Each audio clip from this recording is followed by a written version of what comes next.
ఊరికే ఏమీ జరగదు.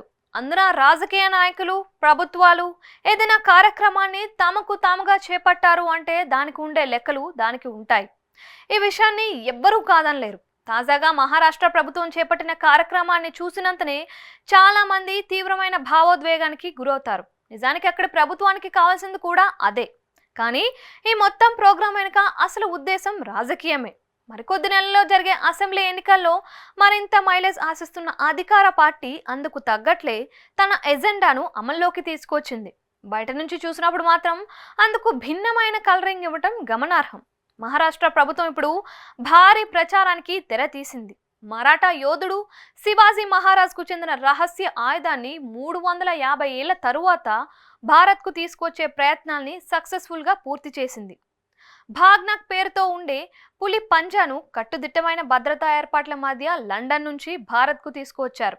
బుల్లెట్ ప్రూఫ్ కవర్లో తెచ్చిన దీన్ని ప్రస్తుతం ఛత్రపతి శివాజీ మ్యూజియంలో ఉంచారు. ఈ కార్యక్రమాన్ని ఏక్నాథ్ షిండే ప్రభుత్వం భారీగా ప్రమోట్ చేసింది. ఈ రహస్య ఆయుధాన్ని మ్యూజియంలో పెట్టిన కార్యక్రమానికి ముఖ్యమంత్రి ఏక్నాథ్ షిండేతో పాటు డిప్యూటీ సీఎం దేవేంద్ర ఫడ్నవీస్ తో పాటు పార్టీకి చెందిన పలువురు నేతలు హాజరయ్యారు. ఈ ఆయుధాన్ని 7 నెలల పాటు ప్రదర్శనకు ఉంచనున్నారు. ఇంతకాలం ఈ ఆయుధం లండన్లోని ఆల్బర్ట్ మ్యూజియంలో ఉండేది.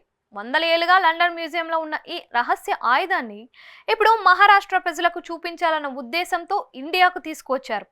దీనికోసం యూకేతో 3 ఏళ్ల ఒప్పందాన్ని చేసుకున్నారు. ఇంతకాలం లేనిది ఇప్పుడే ఎందుకు అన్న ప్రశ్నను వేసుకుంటే ఆసక్తికర సమాధానం వస్తుంది. ఏడాది చివరిలో మహారాష్ట్ర అసెంబ్లీకి ఎన్నికలు జరగనున్నాయి.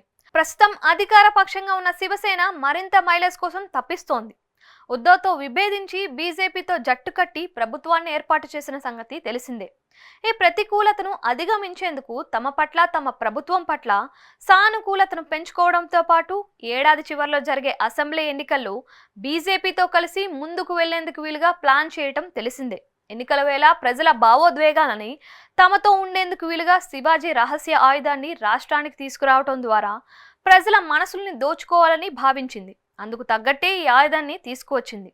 శివాజీని అమితంగా ఆరాధించే పార్టీగా పేరున్న తాము శివాజీకి సంబంధించి కీలక వస్తువును తీసుకురావటం ద్వారా పొలిటికల్ మైలేజీ వస్తుంది అన్న ఆలోచనలో ఉంది. అందుకు తగ్గట్టే సీక్రెట్ వెపన్ ను 3.5 శతాబ్దాల తరువాత భారత్ కు తీసుకువచ్చారు. మరి సింధే సర్కార్ ఆశించినట్లు ఎన్నికల వేళ జరుగుతుందా లేదా అన్నది చూడాలి.